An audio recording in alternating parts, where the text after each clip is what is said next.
Pada tahun 2003, Amarjit Anil Chauhan memimpin perusahaannya yang bernama Chiba Freight, sebuah bisnis kargo yang berkembang pesat di dekat Heathrow, London, Inggris. Para stafnya menghormatinya sebagai pria berkeluarga yang dekat dengan keluarganya dan seorang majikan yang baik hati. Dia diberkati dengan seorang istri yang cantik bernama Nancy dan 2 orang anak yang lucu. Amarjit melihat karyawannya sebagai bagian dari keluarganya sendiri. Dia mengelola perusahaan dengan sikap santai yang membuatnya sangat dihormati. Para karyawannya tidak dapat membayangkan masa depan perusahaan jika Amarjit memutuskan untuk kembali pulang ke India. Gagasan untuk kembali ke tanah kelahirannya adalah hal yang berulang kali didiskusikan dengan istrinya. Nancy menyimpan harapan bahwa suaminya akan segera pensiun, sehingga mengizinkan mereka memiliki lebih banyak waktu untuk dicurahkan kepada kedua anak mereka. Mengingat etos kerja yang rajin dan penghasilan yang besar, mimpi ini harusnya bisa tercapai. Nancy ingin segera kembali ke India dan sering mengungkapkan keinginan ini kepada suaminya. Dan seiring berjalannya waktu, Amarjit mulai menerima gagasan itu. Dia mulai berpikir untuk menjual bisnisnya dan kembali ke tanah kelahirannya. Rencana ini mungkin akan bisa membuahkan hasil jika bukan karena fakta bahwa perusahaannya telah menempatkan Amarjit menjadi sasaran. Seseorang telah bertujuan untuk bisa menguasai perusahaannya tanpa mengeluarkan uang sepeser pun. Pada bulan Januari 2003, Kenneth Reagan yang baru saja dibebaskan dari penjara mencari pekerjaan di perusahaannya Amarjit. Amarjit yang saat itu menghadapi tantangan hukum karena penghindaran pajak merasa berempati dengan penderitaan Kenneth dan ambisinya untuk memulai awal yang baru. Dia sangat memahami kesulitan untuk mendapatkan pekerjaan setelah masa tahanan. Amarjit memang dikenal di antara stafnya karena kebaikan hatinya dan kesediaannya untuk memberikan banyak bantuan. Setelah membangun kerajaan bisnisnya, dia merasa ingin untuk bisa memberikan kesempatan pada orang-orang seperti Kenneth. Dia lalu mempekerjakannya sebagai seorang sopir. Namun ternyata Kenneth bukanlah orang yang seperti dikira Amarjit. 5 tahun sebelumnya, pada akhir tahun 90-an, Kenneth telah membuktikan dirinya sebagai seorang penjahat kawakan yang telah mendirikan berbagai perusahaan pengangkutan yang berfungsi ganda sebagai kedok penyelundupan obat-obatan terlarang ke Inggris. Pada tahun 1997, di London dia pertama kali bertemu dengan sosialita bernama Belinda Bruin. Di puncak aktivitas terlarangnya, dia memamerkan kekayaannya dengan mengendarai mobil Mercedes dan melimpahi Belinda dengan hadiah mahal. Belinda mendapati dirinya terjebak dalam dunia kejahatan dan ilusi Kenneth yang bertentangan dengan keinginannya. Pada 17 Juni 1998, Kenneth ditangkap atas kepemilikan 25 kg zat terlarang dan menghadapi hukuman 18 tahun di penjara. Dia lalu memilih untuk bekerja sama dengan penuntutnya dan kesaksiannya itu mengarah pada hukuman terhadap 12 penjahat penting yang secara substansial mengurangi hukumannya sendiri.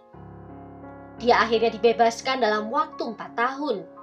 Namun mendapati dirinya kehilangan hampir segalanya, tidak ada teman, tidak ada uang dan asetnya disita.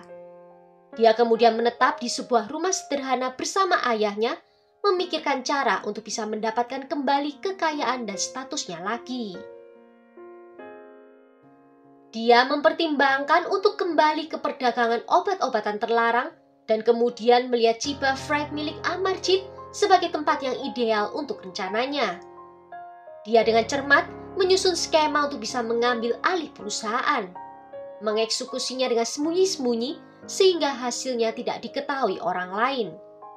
Saat baru bergabung, dia mengetahui melalui rekan kerjanya bahwa Amarjit sedang mempertimbangkan untuk menjual bisnisnya.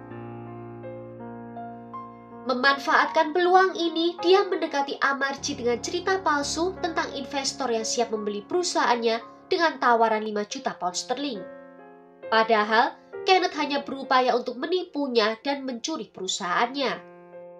Dia rupanya telah merekrut salah seorang temannya yang bernama Peter Reese sebagai calon investor.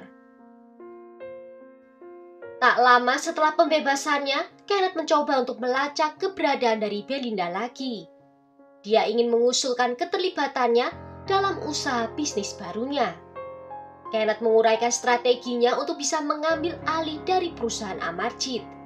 Dan dia menyalonkan Belinda sebagai calon direktur dengan tawaran gaji yang menggiurkan. Kenneth lalu mengarang berbagai alasan yang menyatakan bahwa Belinda perlu menandatangani beberapa dokumen.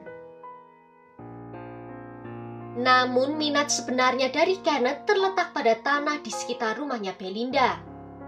Rupanya Belinda pernah menyuarakan keluhan kepada pemilik properti tentang kondisi jalan menuju rumahnya. Mengungkapkan keinginan untuk menebang beberapa pohon, membangun tembok dengan gerbang listrik, dan memasang saluran drainase. Pada bulan Februari 2003, Amarjit telah mencapai keputusan penting mengenai masa depan perusahaannya. Dia mengatur pertemuan dengan calon investor yang diklaim untuk menegosiasikan penjualannya. Tepat di hari Valentine, dia berangkat dari kantornya memberitahu stafnya tentang janji temu di Stonehenge nantinya. Amarjit juga menunjukkan niatnya untuk menyelesaikan penjualan dan berjanji akan memberitahu mereka secara pribadi mengenai masalah ini. Namun, itu adalah terakhir kalinya karyawannya melihatnya dalam keadaan hidup. Pada hari Senin pagi di tanggal 18 Februari, para staf di sana dikejutkan ketika Kenneth memperkenalkan Belinda sebagai pemilik baru perusahaan. Semua orang bertanya-tanya tentang keberadaan Amarjit karena dia belum mengucapkan selamat tinggal kepada mereka dan bagaimana masa depan perusahaan nantinya. Kenneth lalu mengeluarkan surat yang menyatakan bahwa Amarjit telah memutuskan untuk menjual perusahaan karena kesehatannya memburuk dan berencana untuk pindah ke luar negeri bersama keluarganya. Para staf melihat surat itu ditandatangani oleh Amarjit sendiri. Karena bisnis yang berkembang pesat dan banyaknya pesanan yang masuk, para staf tidak memiliki waktu untuk memikirkan masalah ini. Belinda juga mulai bekerja membiasakan diri dengan keuangan perusahaan sesuai instruksi dari Kenneth. Namun pada hari kedua, Belinda tiba-tiba merasa sakit dan memutuskan untuk pulang ke rumahnya. Namun sesampainya di sana dia melihat mobil tua bobrok diparkir di pinggir jalan dan melihat dua pria bernama William Hornsey dan Peter Reese yang adalah teman dari Kenneth menggali saluran drainase di propertinya. Belinda merasa frustasi dan menemui Kenneth dan menegurnya atas penggalian itu. Dia menyatakan tidak perlu membuat saluran drainase yang ditanggapi oleh Kenneth bahwa dia bermaksud melakukan ini sebagai kejutan dan meyakinkannya bahwa semuanya akan beres pada musim panas nantinya. Namun rencana itu gagal ketika polisi melakukan penyelidikan baru terhadap Kenneth. Kekhawatiran dan ketakutan dari Onkar Verma terhadap kerabatnya yang tak dapat dihubungi mendorongnya untuk menghubungi pihak berwenang. Dia lalu meminta bantuan polisi untuk memeriksa rumah keluarga Chauhan di London Barat dan hanya mendapati rumah itu dalam keadaan kosong. Onkar lalu memutuskan untuk melakukan perjalanan ke Inggris sendiri untuk menyelidiki misteri dari hilangnya keluarganya. Setibanya di rumah keluarga Chauhan, dia melihat rumah dalam keadaan yang normal. Seolah-olah penghuninya hanya keluar sebentar dan nantinya akan kembali lagi.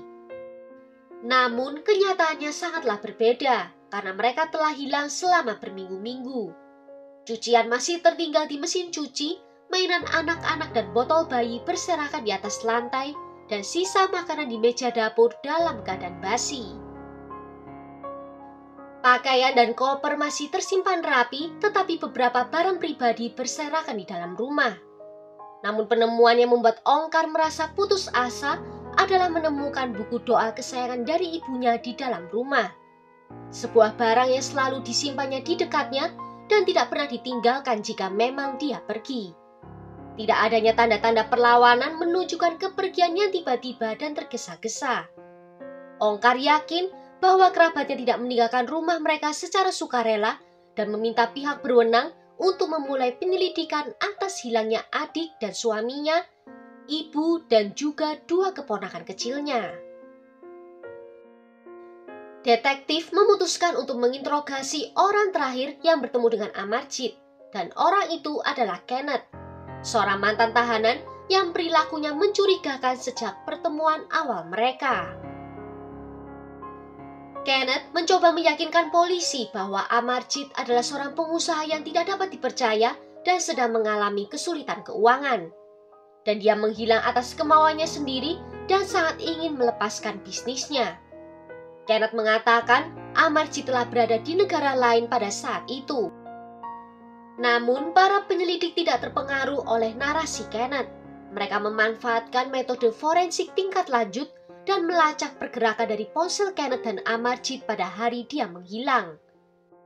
Awalnya, ponsel Amarjid menuju ke rumahnya Kenneth, kemudian berlanjut ke Stonehenge di mana pertemuan bisnis harusnya diadakan. Di lokasi itu, ponsel Kenneth melakukan kontak dengan ponselnya Amarjid. Dan setelah itu, keduanya melanjutkan menuju ke area Devon. Satu-satunya petunjuk yang dimiliki oleh detektif adalah bahwa Belinda, pemilik baru perusahaan, tinggal di area Devon. Detektif lalu memutuskan untuk mengunjunginya. Setelah mendengar rencana polisi untuk memeriksa properti Belinda, Kenneth sangat terkejut dan mencoba untuk menghalanginya. Dan dia mengusulkan agar mereka berkumpul di tempat lain. Pihak berwenang menyetujui membatalkan kunjungan mereka ke kediaman Belinda dan merencanakan pertemuan diadakan di Newport Wales di hari Senin mendatang. Tetapi yang mengejutkan Belinda, Kenneth, William, dan Peter mengunjunginya pada akhir pekan dan ketiganya terlihat mengamati jalan setapak di dekat istal yang rusak dan memutuskan untuk memperbaikinya dengan kerikil. Di hari Senin itu, detektif tiba di lokasi untuk pertemuan dan melihat Kenneth dan William masih berada di dalam mobilnya. Dan kemudian mereka bertindak seolah-olah ada panggilan yang diterima untuk membatalkan pertemuan mereka. Pihak berwenang melacak panggilan tersebut, namun telepon tersebut tidak terdaftar dengan nama siapapun, yang membuat mereka untuk segera melakukan pencarian pada keluarga Chauhan. Detektif kembali ke strategi awal mereka dan memanggil Belinda untuk diinterogasi. Sebelumnya Kenneth telah dengan keras menasihatinya agar tidak mengungkapkan pekerjaan yang telah dia lakukan di tanahnya kepada polisi. Namun Belinda menganggap permintaannya itu aneh dan segera menyampaikan permintaan Kenneth itu kepada penyelidik. Dia mengungkapkan bahwa Kenneth dan kedua temannya bekerja di tanahnya tanpa diminta. Katanya, ketika pria itu menggali parit drainase meskipun dia tidak meminta pekerjaan seperti itu. Belinda tidak menyadari bahwa kesaksiannya akan menjadi bantuan signifikan kepada polisi. Para detektif bergegas ke area Devon dan mereka melakukan penggalian dan juga melakukan analisis forensik menyeluruh dengan bantuan arkeolog forensik dan ahli patologi yang terampil. Selama 5 hari berikutnya, unit investigasi kejahatan menyaring tumpukan tanah di propertinya Belinda untuk mengantisipasi penemuan jenazah Amarjid dan keluarganya. Namun tidak ada satu pun yang ditemukan. Pada bulan April 2003, setelah lebih dari 2 bulan pencarian, polisi menyadari bahwa selama ini mereka telah mencari di lokasi yang salah. Bournemouth, Dorset adalah tujuan liburan favorit di sepanjang Selat Inggris bagi Dave dan Carl Chapon. Pasangan ayah dan anak ini telah merencanakan tamasya kano di sana. Malam itu laut tenang dan anginnya segar, namun tiba-tiba mereka melihat sesuatu yang besar mengambang dari kejauhan. Semakin dekat, mereka menyadari yang mereka temukan itu adalah jenazah manusia yang bengkak karena terkena air dalam waktu yang lama, sehingga tidak bisa ditentukan jenis kelaminnya. Sang ayah memutuskan untuk menunggu di laut bersama dengan jenazah itu, sementara putranya kembali ke daratan mencari bantuan. Dan dia menunggu dalam kegelapan malam hampir 3 jam lamanya. Jenazah akhirnya diangkut ke kamar mayat di Bournemouth, tetapi identifikasinya memakan waktu hampir seminggu. Akhirnya, jenazah itu teridentifikasi sebagai Amarjid yang mengalami trauma benda tumpul di kepalanya dan mulutnya ditutup oleh lakban. Hasil postmortem menunjukkan kemungkinan penyebab kematiannya adalah cedera kepala yang diikuti dengan mati lemas karena kekurangan nafas. Sementara itu, polisi masih melanjutkan pencarian mereka di propertinya Belinda. Ketekunan dari mereka akhirnya membuahkan hasil di mana mereka menemukan bukti penting, yaitu pakaian hangus, perhiasan, helaian rambut, dan potongan pakaian dari anak-anak. Helaian rambut itu kemudian dikonfirmasi sebagai milik dari Amarjid. Penemuan ini mengisyaratkan bahwa mereka telah menemukan lokasi pemakaman dari keluarga Chauhan. Mereka yakin kalau tanah di sekitar properti Belinda digunakan sebagai tempat pemakaman. Kemudian, mereka menggali ulang dan mengangkut jenazahnya ke tengah teluk di Bournemouth, di mana mereka membuangnya ke lautan. Karyawan dari Amarjid awalnya masih berharap bahwa mantan majikannya itu suatu hari nanti akan kembali, meskipun dia memang telah menjual bisnis yang dimilikinya. Namun semua harapan hancur ketika jenazah yang tenggelam itu dipastikan sebagai Amarjid. Situasinya memburuk karena kekhawatiran terhadap anggota keluarga yang tersisa semakin meningkat. Penyelidikan meningkat dan beralih ke penyelidikan tingkat atas terhadap kejahatan yang sangat keji. Kenneth muncul sebagai tersangka utama, namun dia dan komplotannya tidak dapat ditemukan dimanapun. Petunjuk awal menunjukkan bahwa Kenneth dan William telah melarikan diri ke Eropa, meninggalkan rekan mereka Peter. Peter tampaknya diliputi oleh penyesalan atas kejahatan tersebut. Gagasan bahwa Kenneth bisa mengarahkan senjata pada dua orang anak kecil berada di luar pemahamannya. Karena dihantui oleh rasa bersalah, dia mengaku pada orang asing tentang kejadian itu. Pengakuan ini akhirnya sampai ke pihak berwenang, dan Peter adalah orang yang pertama ditangkap. Meskipun mengungkapkan kejahatan tersebut kepada orang lain, dia tetap diam selama interogasinya dengan polisi. 3 minggu setelah penangkapannya, seorang pemancing menemukan jenazah lain di hamparan Selat Inggris. Ongkar dipanggil untuk melakukan identifikasi, dan meskipun terjadi pembusukan tingkat lanjut, dia bisa mengidentifikasi sisa-sisa tersebut sebagai milik dari adik perempuannya. Kenneth akhirnya berhasil ditangkap di Belgia dan William menyerahkan dirinya ke pihak berwenang 6 minggu kemudian. Walaupun ketiga tersangka utama telah ditahan, namun mereka tetap menolak untuk membantu penyelidikan dengan menemukan 3 anggota keluarga yang tersisa. Dengan tidak ada saksi mata atas pembunuhan mereka, penyelidikan memerlukan bukti yang tidak dapat disangkal. Dan tanpa sepengetahuan dari detektif, Amarjid sendiri telah meninggalkan satu bukti yang penting. Di bulan April 2005, salah satu persidangan pidana terpanjang dalam sejarah hukum Inggris dimulai. Penuntutan berusaha untuk menunjukkan bahwa Kenneth, William, dan Peter bertanggung jawab atas penculikan dan pembunuhan seluruh dari keluarga Chauhan. Selama persidangan yang berlangsung selama 10 bulan, 4.500 bukti telah diperiksa, namun analisis telepon komunikasilah yang menjadi landasan dari kasus penuntutan. Amarjid awalnya bertemu dengan Kenneth dengan dalih untuk menegosiasikan penjualan perusahaan, tetapi kemudian diculik dan dikurung di rumahnya Kenneth. Di sana dia dipaksa untuk menandatangani dokumen untuk menciptakan ilusi bagi karyawannya bahwa dia telah menjual bisnisnya dan pindah ke luar negeri. Bukti penting ini muncul dari kerabat salah satu terdakwa, yaitu putra William, yang menyerahkan kepada polisi sebuah koper berisi lembaran bertanda tangan dari Amarjid.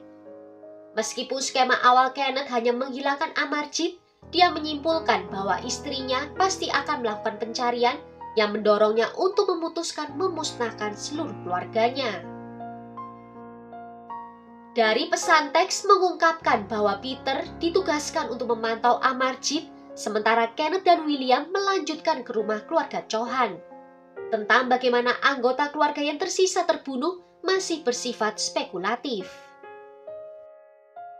Pembunuhan Amarjit terjadi di rumahnya Kenneth, diikuti dengan renovasi menyeluruh dan penggantian semua perabotan yang menghilangkan bukti potensial. Namun sebuah terobosan terjadi ketika para ahli menemukan petunjuk yang secara sengaja ditinggalkan oleh Amarjit. Meskipun pakaiannya segera dianalisis saat itu, kaos kaki yang dianggap tidak relevan diabaikan. Sampai seorang ilmuwan forensik melihat ada barang yang disembunyikan di dalam kaos kaki kanan, yaitu sebuah surat terlipat dari lembaga keuangan yang ditujukan pada Kenneth tertanggal 12 Februari 2003. Hal ini membuktikan bahwa pada hari dia menghilang, Amarjit memang berada di dalam rumahnya Kenneth. Dan itu adalah upaya terakhir darinya untuk bisa meninggalkan petunjuk dan mengantisipasi kematiannya yang akan segera terjadi. Dan akhirnya, memang itu menjadi bukti penting bagi polisi. Juri memberikan keputusan dengan suara bulat, di mana ketiga terdakwa dinyatakan bersalah. Peter dijatuhi hukuman 23 tahun penjara atas pembunuhan Amarjit. Sedangkan William dan Kenneth masing-masing dijatuhi 5 hukuman seumur hidup berturut-turut atas pembunuhan anggota keluarga Chauhan. Hal ini memastikan mereka akan berada di dalam penjara seumur hidup. Di bulan November tahun itu juga, sisa-sisa jenazah dari ibu mertua Amarjit kemudian ditemukan di White Coast. Namun, sisa-sisa jenazah dari 2 anak Amarjit, Devinder yang berusia 18 bulan dan Ravinder yang berusia 2 bulan tidak pernah ditemukan. Well, sampai di sini dulu cerita kali ini. Bagaimana menurut kalian tentang kasus ini? Tulis ya pendapat kalian di kolom komentar. Akhir kata terima kasih karena sudah nonton video ini sampai akhir. Sampai jumpa di video berikutnya.